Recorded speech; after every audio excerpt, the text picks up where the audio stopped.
bete aitorpen batekin hasiko gara, aitortuko dizut sekulako ilusio egiten didala Euskal Kazetaritzako zu bezalako erreferente bati, aitzindari bati elkarrizketa egiteak. Bueno, nik hori larritasun pixka bat sentitzen dut zu bezalako batek elkarrizketa egiteagatik. Ez da izanen. Bai, benetan. Bueno, lore trukaketa edo lore truke honen ondotik. Zer moduz daramazu zure ibilbide guziagatik saria jasotzearen Euskal Kazetarien elkarteak saria eman baitizu horren kontura? Nik sentitzen dena da sari kolektibo bat dela nolabait, ezta? Ez dela nerea personala bakarrik, niri suertatu izan zaidana da, lehenengo kazetaritza ikasketak izan eta gainera bizi oso euskeraz lan egin ahal izan duen belaunaldikoa izatea, ezta? Eta hortaz horrek esplikatzen du saria.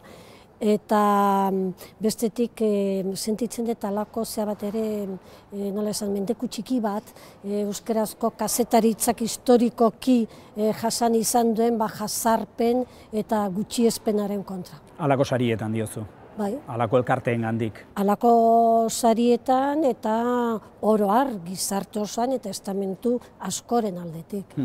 Esan duzu kazetaritza ikasitakoa zarela, baina hastapenak ez ziren oso erabaki hori edo bide hori hartzea, ez zen oso erraza izan ere konparaziora. Etxean esan zen numerarik periodista izan nahi zenula, erantzun zizuten kioskoa zabaltzeko.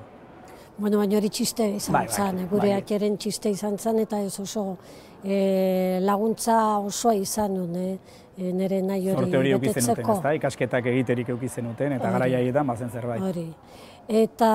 Zin zen txistea, zer dela gauza, periodista hor, zer da, periodiko saltzailea, ezta? Bai, hori da. Bueno, garai baten, nunbait gure garaien ez, baina gure atxentzat, eta bai gero ikusi izan dut, bastakit, gerra garaien eta izango zen, hori periodista deitzea, hori periodiko saltzaileari, ez? Eta dana dela, hori oso txikitan ja konturatu nintzen, kazetari izan nahi nula, eta erabaki nune hori izatea, eta hori dana, eta orain egun gutxi, sari edala eta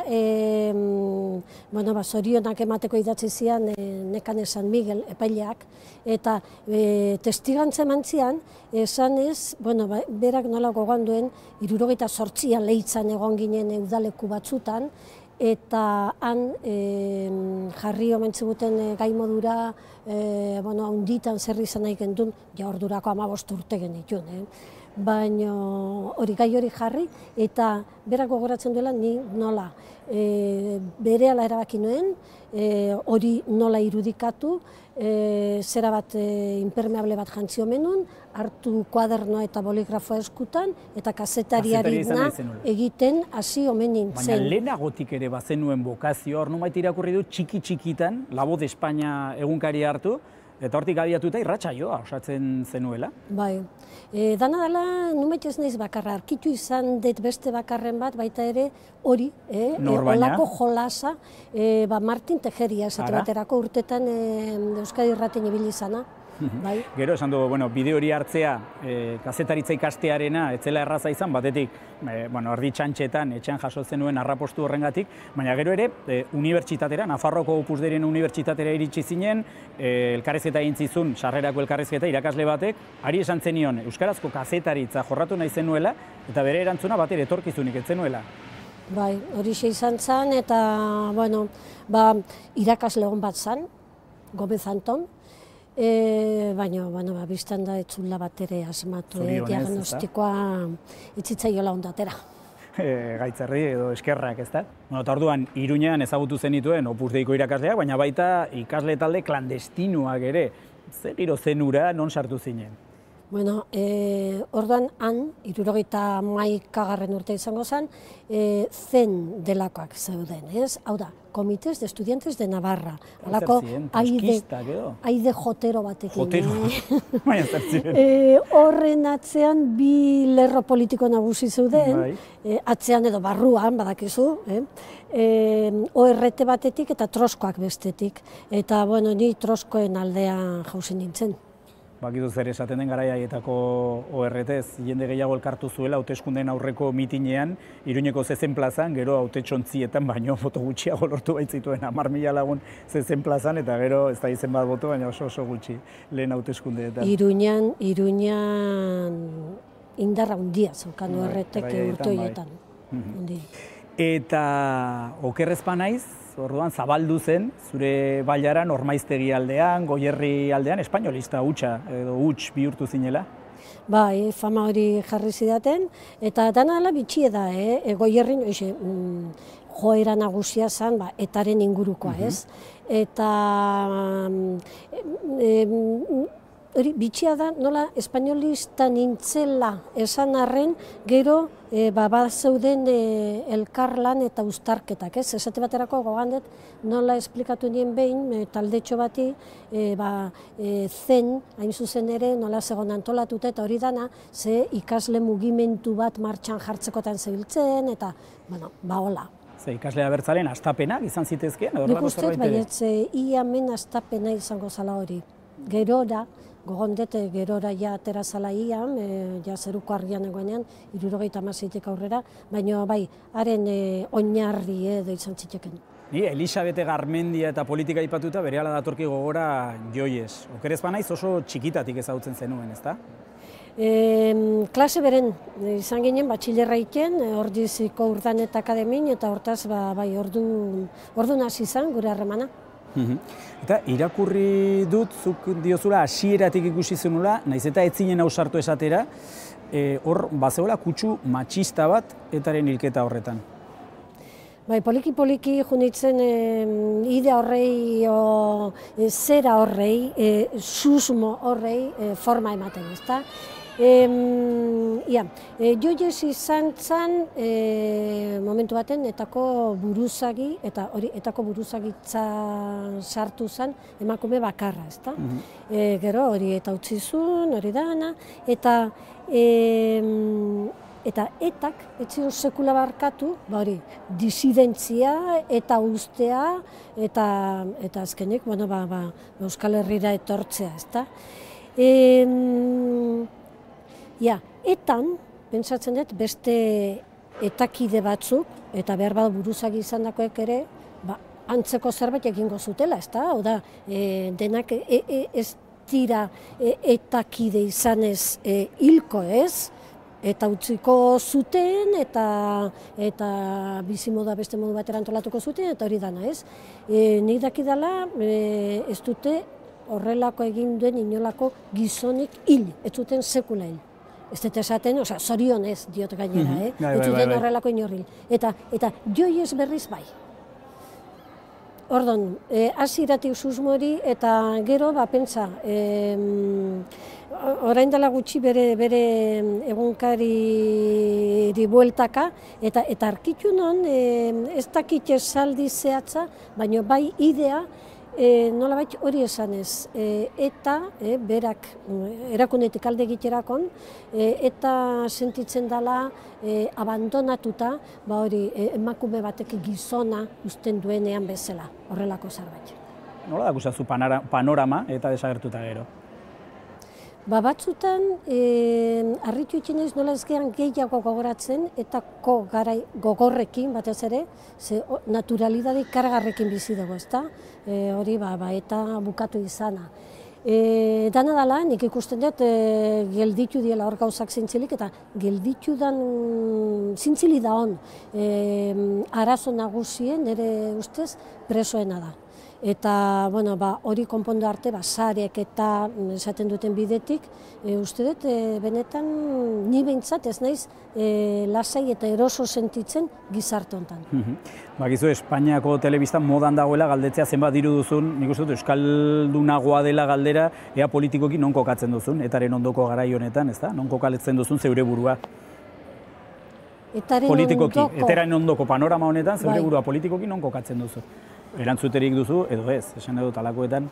Betire jarraitzen dut hori ezkerrekoa izanez eta abertzale izanez. Eta dana dela nik ez dut konpromisorik inungo alderdi politikokin. Baina orain erretiratu zara. Nik hor nunbait irakurri dut, kazetaritzan hasi bezain pronto, eta unibertsitateko garai horiek eta zen gibelean utzita, erabaki zenuela, hori, harreman organikorik ez eukitzea, inongo indar politikorekin, baina orain erretiratu zara. Baina jarraitzen dut kazetaritza egiten, eta benetan nik uste dut oztopo izango nukeela hori alderdi politiko batekin konpromisoa izateak. Beste erakunde batzuekin izan ditzaket. Zuretzat ezinbestekoa da distantzia hori kazetariaren eta indar politikoen artean?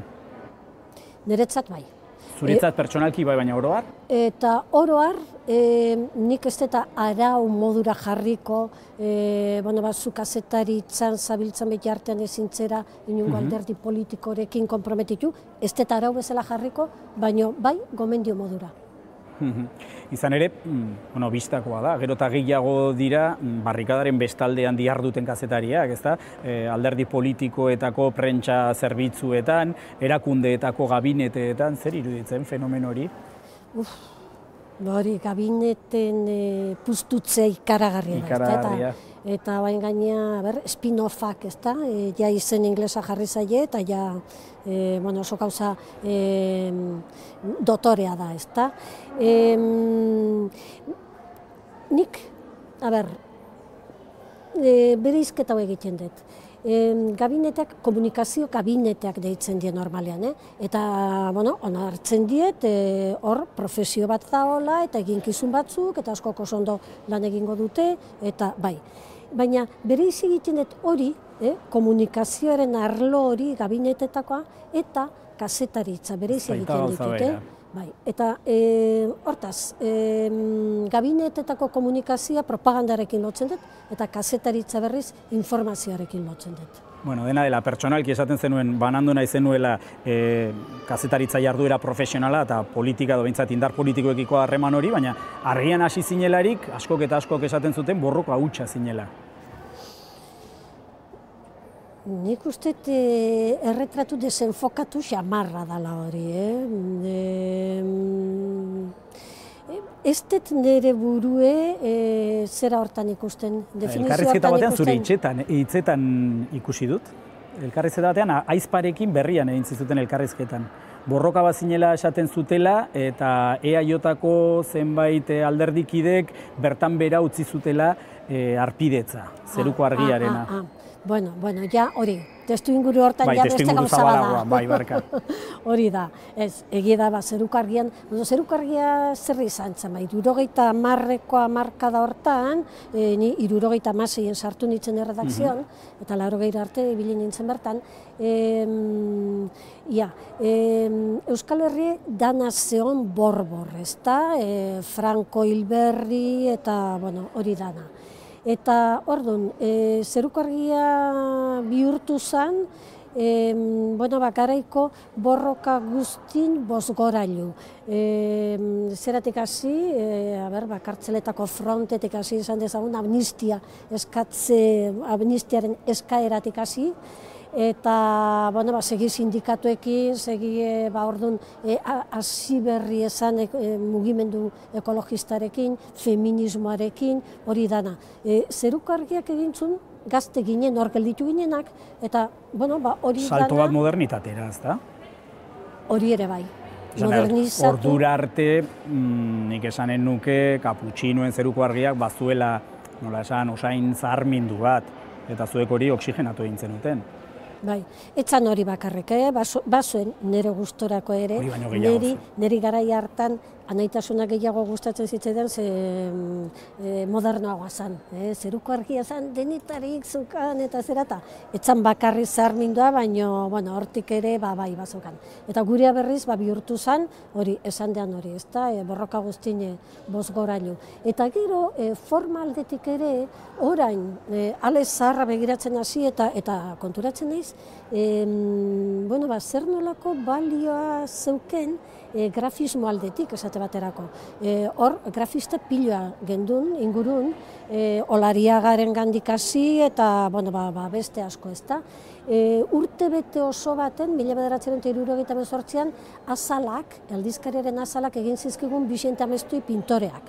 Eta ni batzutan ez nintzen oso eroso sentitzen, esaten hau ez da aztekari baterako, aztekariek argazkiak eramaten zituzten azalean, ezta? Eta gureak pinturak eramaten zituen, pintore batek egindako lanak. Gero, gaur egunetik begiratut eruditzen zait. Sekulakoa, eta sekulako kolaboratzaileak, ez da, Koldo Izagirre eta Ramon Saizar Vitoria, zein nolako izanen zen, nola esan, hazienda hori gobernatzea, etzen erraza izanen? Zuzendaria zinen? Zuzendari nominala batez ere, eta gero ja 3 etxeko andre genden, Lourdes Auzmendi, Pilar Erragirre eta 3. Kontu da, Koldo eta Ramon gobernatzea etzan bat ere erreza, beti berandu ibiltzen ziren, astero itxini egin behar izaten gendun aldizkari imprentara eraman alizateko Koldo eta Ramonen horri pare ura iritsi arte, eta nahiko lan, Baina aldi beren, nik uste dut, hori dela, euskarazko kazetaritzan gelditu den, lehenbizio Euskadi izan zen, eta gero, baietz asteak izki bukatu, edo alderantziz, ez dut oso ondo gogon, zein ondoren izan zen. Kontu da, dana dela, hori, euskarazko kazetaritzan, nik uste ez dela egon alako kazetaritza literario satiriko saiorik, maila hortakoik, nik uste ez dela egon, arrezkero. Akats bat aitortu duzu inoiz, garai haietakoa, eta akats hori da, bertan bera utzi zenutela, herrietako berri emaileen sare hori eta damuzara hori dela eta, zergatik? Benetan, damu naiz. Hor gertatu zen, herrietako kronikak hori jarri, ormaiztegietan. Hilda, ez dakit nor, bestea, guretzako hori etzan tokiko informazioa emateko modua, oso anakronikoa zen modu hori, Eta hori, kentza pentsatu genuen, hala ere, izan ere berri emaile sare zabala zeon, eta bildu ginen, beraiekin, eta esan ginen, guk jarraitu nahi genduke, zuen laguntza izaten, eta gero zuek emandako informazioa prozesatuko genduke, eta bat eta beste, baina ez genduna asmatu hori egiten, eta hori, arantza hori geratu zitzatan, eta eskerrak gero, ja 80. hamarkadan hasi ziren Arrasate Press, Txipitxapa eta konpainie, eta tokiko informazioa hori, garatu darrezkeo, txapontaraino adibidez. Konparaziora, tokiko komunikabideon artean sortu baitugu, hori da. Hor indarrak aiturik amaitu zenuen bidea argian, ez da, eta okerrez naiz mugarria izan zen, aitari dirua eskatu behar izatea. Ez dakit lehenengo hilea bete izan zen kobratu ez genduna edo bigarrena zen bagarrena, baina berari hile pasatzeko diru eskatu behar izan dionen, erabaki nuen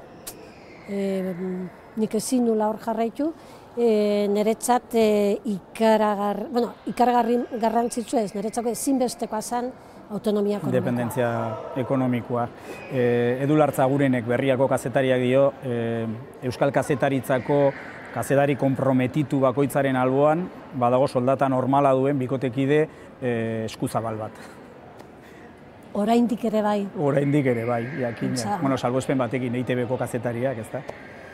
Ondoan beste lagun hori ez da derrigorrean behar. Ez da derrigorrezkoa. Hain zuzen ere, eta ez du lotura eginen, ez dut esaten horregatik izan zen, baina argiatik ETB-ra egin zenuen salto, tartean bestelako lanak eginda, eta ETB-en sartu zinen, oposizioak eginda, ofizioa berrikasi behar, ez baita gauza bera idatziz lan egitea, edo ikusentzunezko edabide batean, ez da? Oposizioak prestatzerakoan gogondete dezente literatura telebizibo irakurri nula, ze gainea oso telebista ikusle kaskarra izan naiz ni beti. Eta orduan, ofizio ikasi, ikasi beharra.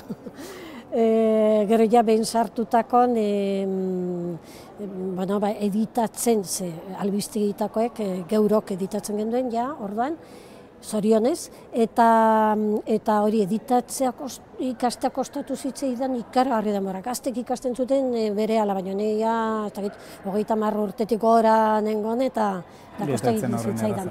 Baina dana dela, kazetaritza horri, eguneroko kazetaritza horri, albistegitan sartu nintzen hasieran, gustu hartu nion honekatik. Diputaziotik ninduan, eta diputazioan, euskara kulturako teknikari gixago nintzen, eta han gauza bat zegoen eraman ezin duna, eta esan karpetatan paperak pilatzea. Ze zaila esan, administrazioan papere irtenbide ematea. Eta bera jun, eta ara, egunero botazen ezaken papelontzira. Hori gozada bat zazen guretzako. Eta hasi zinen ETV bat eta bakarra zelarik, kanal bakarra zuelarik, eta alako batean Gorordok ETV 2 sortu zuen, zer izan zen ura euskarazko kazetaritzaren-zat? Begi aurren daukauna, alegia ETV bat, ETV bire zenide pobrea da, hau da, garai baten neskame edo morroi bihurtzen zan zenide pobre hori, ezta? ETV baten eta biren arteko harremana diglosikoa da, gaztelaniaren favore eta bere munduaren favore, jakina gaztelaniaren munduaren favore, eta euskeraren eta euskal munduaren kontra, oro har. Gero salbuespen txikitxo batzuk badaude, ezta? Eta asko posten naiz, hori programa txukun bat ikusten deanen, eta hori dana. Eta egon die, 30 urteotan, beste salbuespen batzuk ere, baina dana dala, hori sistemaren egitura hori da, eta hori egunero azaltzen da gainera. Eta hori boterean iaia beti indar abertzaleak egon da? Bai, baina nik hor ikusten ditut faktore batzuk, ETV baten eta biren arteko jokabidea horrela izateko faktorek, hori eragiten dutenak. Bat, kalkulu politikoa. Telebistak egin behar duna da botoak arrantzatu, ezta? Bezero politikoen botoak arrantzatu. Eta hori nun egiten da? Araba, Bizkaia eta Gipuzkoaren baitan populatuena dagoen gunean, hau da, Bilbo handian. Hortaz, ari begira egiten da Euskal Telebista. ETV bi nagusiki, baina eta bestea, esan dena hori morroi modura. Hori da faktoretako bat. Beste bat da, ez daukala, ETVk ez dauka inolako zentzuik, benetan, telebista publiko izatearena. Telebista publiko izatea ez da urten behin maratoi filantropiko bat antolatzea. Telebista publikoak beste izaera eta jarduera batzuk eskatzen ditu. Atzo bertan. Atzo kiroletan eman zuten Sergi Enrich Eibarko jokalariaren omenezko bideo bat. Nik dakidala Sergi Enrich dao auzibidean 2016an grabatzeagatik bideo sexual bat emakume bati haren baimenik gabe eta hori zabaltzeagatik. Nik ez dakit nola ametitzen duten Eibar taldean, hori hasteko hasieratik harritu izan hau, kasu honek, baina ikaragarri harritu izan hau, baina gainera zer, eta orain, omenaldi bidea, eta hori Euskal Telebistak ematen du, telebista publikoak ematen du, baina, favorez. Eta hildo editoriala oro hartzei iruditzen zaizu, ETB-rena edo EITB-rena? Hildo editoriala, orain dela urte bete, Elaren Alda, aldizkarian, elkarrezketa gintzieten Mirentxu Purroiri eta Mariano Ferrerri, ezta? Mirentxu Purroik, esan zuen, en vez de llamarse Euskal Telebista, podría llamarse Arantxa Tapia Telebista. Mariano Ferrerrek berrez esan zuen, y el Teleberri lo han convertido en un salón de pinchos. Bueno, nik bi esaldi horik hartu eta bi esaldi horien intersekzioan edo kokatuko nuke ETB-ren hildo editoriala. Eta zuk, pertsonalki, arazorik eduki duzu, jarduera profesionalean, zure jarduera profesionalean, ETB-ren hildo editorial horrekin? Bueno, nola esan, nik uste beti saiatu izan ez dela saiesten, esate baterako nik informazio politikoa utzi nuen, eta informazio politikotik bazterrera utzi ninduten baita ere momentu batean, garbi ikusten zalako, ez nintzela hortarako pertsona egokia, ezta. Eta gero gero oso aldi gogor modura gogoratzen dut, PSOEko jaurlaritza egon zenekoa, 2009, ez, PSOE egon zen garaia ez, bai, 2009, barkatu. Hori oso gogorra izan zen. Gurutza da bat egitera etorri ziren horrea izendatu zituzten jefeak, gurutza da bat, guri adibidez, saio zehatxo bat egiten gendun, xume bat, postdata, 3 minutuko reportajeak, albistegiaren ondoren erako, hartu eta hori kendu zuten, eta gainera, gero, gure kontrako irainak botaz, baita langileen komiteari ere. Nik esplikazioa bakarrik arkitu nion. Gure postdata kendu ondoren aldatu zuten eguraldiaren mapa, ezta? Eta izan ere, postdataren mapa zen eguraldiaren, lehengo eta oraingo mapa ura bera, ez? Eta hortaz, hori izugarri izan zen. Gogondet beste egun bat, sortu, aurkeztu zen egunen, Bilbon, ez dakik gainera, hori ordezkari politiko askokin, eta hori. Goiz baten aurkeztu zen, eguerdi hartan Euskal Telebistak etzun ez erreman hori ekitaldi horri buruz. Albistegitako zuzendariarekin bilera bagendun arratsalde hortan esan nion, ez gogon zer esan zuen, baina, ez zerrez fundamentuzkorik ez, oso garai gogorra izan zen. Garaiare gogorragoetan, berunezko garaietan, zenbaitzu topaguneak sortzen saiatu zineten, konparaziora bertatik bertara saioa eginda. Garaiaietan, Espainia Direkto adibidez, oraindik etzen existitzen eta sortu zenuten halako formula oso berezi bat. Inoiz bururatu zait, ederra litzatekeela hori berreskuratzea, baina berri emaileak izatea, tokiko komunikabidetako kazetariak, herri ekimenekoak. Esate baterako. Posible ikuste duzu? Edo Euskal Esparru komunikatiboa animalia unikornio bat da, animalia mitologiko bat da. Mitologikoa baldin bada ere, hartu eta heldu egin behar dugu. Oderi egin behar dugu. Eta bertatik bertararena, pentsa, Espainian Direkto zehatu duzu, aipatu duzu. Horren aurretik, Euskadi zuzenean, Euskadi Direkto izan zen, 2 kateetan, batean Maialen Iriarte zan zuzendari arduraduna, eta bestean Jose Mari Calleja. Ni Maialenekin dagoen, koordinatzaile modura, eta horrela, momentu batean hori kendu zuten, eta jefek esan ziguten. Egin alde zuena. Erderazko parteari jarri zioten programa bat, eta baina guri egin alde zuena. Eta hola sortu zen bertatik bertara. Eta suerte bat izan gendun, garai gogorraietan, informazio politikoa albistegietan zegoen, gu hortik libre ginen, eta orduan, hori, Euskal Mundu jorratzen hasi ginen, eta hor arkitu genduna izan zen, batetik feedback ikaragarri, eta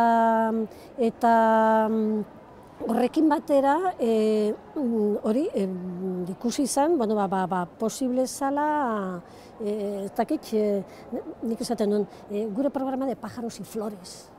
Eta hori. Beste zerbait egitea, bestelako kazetaritza. Olako zerbait egitea, eta hor, Euskal mundun zeon banaketa eta tentsio ikaragarri hura nolabait leundu eta gainditzen zala, ezta? Beti ere hori politikako gaiek alde batera utzita. Eta Euskal Esparru komunikatibo horretan siniste duzu, orain badago halako elkarlan giro bat, ez da gero deustan kurpuzten den? ez dut ezagutzen, gertutik eta orduan ezin dut esan. Nolako izan beharko luke harremana? EITB dago batetik, edabide nazional publiko bezala, Berria eta Argia, herri ekimeneko edabide nazionalak, tokiko komunikabideak, horien guztien artean zer nolako harremana egon beharko litzateke?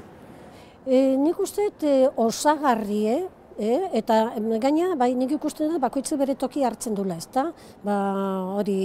Argiak bere bidea oso garbi dauke, multimedia, alternatiboa, Berria, egunkari, nola esan, baita zentzonean diote, konbentzional modura ere asko ari da indartzen, nire ustez. Eta gero, tokiko komunikabideek daukaten presentzia bakoitzek bere esparruan, ezta? Eta hori, uste dut, izugarrizko aberastasune dela, ezta? Gero, nola artikulatu batzuk eta besteak, laguntzak eskatzeko garaien, uste dut, bada hola ja hor zea bat, ezta? Etorri da, ezta, akordio bat, laguntza, diru laguntzak izan daitezen egonkorrak, hitzarmenen bitartez, handiagoak, bazen garaia. Hoxe zala. Baina hortarako bakarrik ez hori, nik uste bestelako sinergiak ere, segurazko oso onak diela, eta dana dela, hortan ez dut asko idealizatzen, uste dut edabide bakoitzek bere izaera, gaina, segun zer da, multimedia izan da ere, gehiago izango da edo paperekoa, edo gehiago izango da telebista, edo dana dalakoa, ezta? Eta horrezaz aparte, nik uste edabide bakoitzek bere nortasune izate ere gauza hona dela. Baina, hor, nola esan, tokiz kanpora ikusten dena da, zoritxarrez Euskal Telebista, hori benetan, ez da olako integratuta Euskal mundu zabalen. Hor beste gauza bat da, lehen pare bat faktore ipatu ditut, baina bada beste gauza bat. Nik uste dut Euskal Telebistako zuzendaritzan beti egon dela jendea Euskal mundua marroi modura bizi duena. Beste kontu bat, hasi zeinuen ibilbidea kazetari bezala kaputxinoen zeruko argian, amaitu duzu EITB multimedian. Aldaketa teknologiko ikaragarria, paradigma aldaketa, baina ez bakarrik hori, ezta? Bitartean gertatu da informazioaren merkantilizazioa, bitartean gertatu da kazetarion prekarizazioa. Nola dakusazu panorama egungo kazetaritzan? Prekarizazioak bihotza birrindu egiten dite, lankide izan dituan asko. Iaia ni haine denbora, bekadu modura sartuta haiek, eta iaia ni haine denbora Euskal Telebistan, eta langile finko izan gabe. Beti hori kontratuaren atzetik, eta batzutan hori ordezkapenak, kasu izanetan baita egun bateko ordezkapenak ere, hori, bai bizitza pertsonalerako eta baita profesionalerako ere, iruditzen zaidala, izan liteken sistemari txarrena, egonkortasun eta ziurtasun falta hori. Eta hortik aurrera, ze esango dizut, ni hontan ere pixka bat txoriak eta loreak. Alegie, nire solidaritatez aparte, zindiet beste ezer eskaini egoera hortan daudenei, eta opa dietena da, aldan modurik onenak asmatzea kazetaritza egiten jarraitzeko kazetaritza duina. Eta kazetaritza gogoko duen gazte bati, gomendatuko zenioke kazetaritza ikasteko eta bideo horretatik segitzeko? Nik kazetaritzaren proselitismoa egiten dut aldean guztitan, bat ere lotsai gabe. Eta gehiago gainera euskarazko kazetaritzaren aldeko proselitismoa. Uste dut euskarazko kazetaritza, hori, hain zuzen ere zera horregatik, ez da, hain jazartu eta gutxietxie eta menostu izan dalako, hain zuzen ere hor jardutek nik uste dut olako motivazio plus bat daukala, ni behintzat ala bizi izan dut. Elisabete esanen izuke handitan zu bezalako izan nahi dudala, baldin eta jada handi edo heldu edo zahar xamar ezpanintz, plazerra izan da. Niretzat ere bai, benetan, uste gainditu deala enoken larritasun. Erki pozten naiz. Gaurkotasuneko gaiak poltsikoan. Aldizkaria ostiralero doan eskuko telefonoan eta tabletan. Deskargatu aplikazioa.